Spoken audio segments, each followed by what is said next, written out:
Gerai, pradėsiu. Tai va. Kalbėti yra lengviau nei daryti vaizdo įrašus, bet to žmonėms nepatinka mano šukuosena. Tai yra plika galva ir barzda ant veido. Tai ką aš norėjau pasakyti, kad šiuo metu paleistas iš vasaros gatvės ligoninės. Aš iš viso gulėjau 25 dienas Liepos mėnesį. Tada savaitę ėjau į darbą rugpjūtį, nuo rugpjūčio 1 iki 7. Ir tada 2 savaitės buvau dienos stacionare, bet aš turiu tokį įprotį slapta filmuoti, pasidariau slaptą kamerą. Tai žodžiu, kažkas mane paskundė, žinau, kas mane paskundė, toks Artur, 60 metų ir žodžiu mane vėl grąžino į tą skyrių 5 savaitėm pagulėti. Tai maždaug po dienos mane aplankė mama. Ir mama buvo geros nuotaikos, bet visa tai buvo tai, kad aš per tas 5 savaitės, per pirmas 2 ar 3 savaitės išsiaiškinau, kaip aš išpopuliarėsiu, žinai. Aš išsiaiškinau, kaip aš išpopuliarėsiu. Tai pasirodo esmė yra tokia, kad, sako, klausyk, sako, žmogau, toks Karolis vyresnis, toks pagyvenęs žodžiu. Sako, klausyk, sako, žmogau. Aš žinau, kad šiuo metu stoty vyksta toks renginių maratonas, sako. Davai, sako, pabėgam iš ligoninės. Aš sakau, gerai, sakau, tipo galvoju, viskas prasidės, žinai, prasidės mano ta era įžymumo. Pasaulio pabaiga, žinai, galvoju, prasidės. Tai jisai ten, žodžiu, pabandė išlipti, sako, aš tai perlipsiu. Bet tu žinai, aš esu gan storas, kaip aš apkūnus, turiu didelį pilvą. Silpnas esu, aš esu gan silpnas, turiu didelį pilvą, svorio turiu. Tai vienas parodė, kaip jis lips per tvorą, kitas parodė, kaip jis lips per lietvamzdį. Tai žodžiu, viso to esmė buvo tai, kad jisai man pasakė, sako, kai aš atsiguliau tą skyrių po 2 savaičių dienos stacionare, tai iš karto žmonės pradėjo kalbėti apie šeimą, kad reikia vaikus auginti. Ten sanitaras sako, koks tu žmogus, sako, jeigu, sako, kiekvienas gyventų taip kaip tu, sako, čia žmonių nebeliktų žemės planetai. Tai visi pradėjo kalbėti apie šeimą, žodžiu, kad reikia vaikus auginti. Žodžiu, toks Karolis, ten ten jau kitą dieną su juo apie kažką mes pasišnekėjom. Jis sako, tau yra 16 metų. Sakau, negali būti. Sakau, mano protui 16 metų. Sako, exactly. Jis taip ir pasakė, angliškai sako, exactly, sako, tavo protui 16 metų. Tai jis ten daug su kuo su manim sutiko, žinai. Ir ten vieną kartą aš jau tualetą, sako, o tavo mama kartais ne šventoji mergelė Marija. Aš jau prieš tai, žinai, pradėjau galvot, kad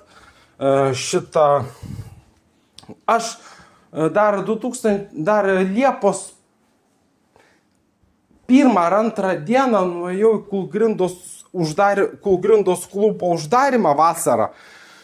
Ir man toksai Jurijus, 65 ar 60 metų toksai vyras pasakė, sako, į baltoji iltis. Ir aš tada kažkaip, man atėjo galva, blėt. Taigi visos tos knygos parašytos apie mane, kas liečia moteris, nežinau, bet kas liečia vaikinus, vyrukus, pavyzdžiui, ten Hekelberį Finą, Tomą Sojerį, žinai, tai, taigi visos tos knygos parašytos apie mane. Ir aš tada supratau, kad aš ne tai, kad gyvenau, bet aš tiesiog gyvenau istoriją. Žinai, ir tada prisiminiau, kaip po to Kūlgrindos klubo uždarimo vasaros Liepos pradžioj, kad visos knygos yra parašytos, hebra, tai apie mano gyvenimus. Sako, galima prifantazuoti, sako, knyga yra nuomonė. Ne velnio knyga, ne nuomonė. Knyga tai yra pasakojimas, tai yra aprašymas. Knyga tai yra aprašymas, supranti, knyga yra aprašymas. Va kas yra knyga. Tai tada aš tik tai, žinai, supratau, kad knygos tai yra mano gyvenimų aprašymai. Va kas yra knygos. Mano gyvenimų. Tai va, žinai, aš tam paskui guliau toje ligoninėje, paskui mane išleido iš skyriaus, paguldė į 1 palatą, į pačią geriausią vietą. Buvo toks Paulius, mano bendra pavardis, ten aš Mikalajūnas, jisai Mikolajūnas. Žodžiu, tai va, Jisai man visą laiką duodavo cigarečių, duodavo parūkyti, visą laiką, nieko negailėjo man. Nu ir tada jį išleido ir kitą dieną ryte atėjo tas į Karolis. Tai aš ten sėdžiu ant lovos, kažką medituoju, kažką kalbu, sakau, Maskva yra Mongolijoje, tas taip pramerkė akis, atsikėlė, taip, blėt, prie manęs ir trenkė man per kaktą, žinai. Ir dar kai guliuom toje stebimoje palatoje, jis sako, žinai, sako, buvo toksai šeimos bičio, Family Guy toks epizodas. Jisai sėdi kaime, galvoja, o kodėl?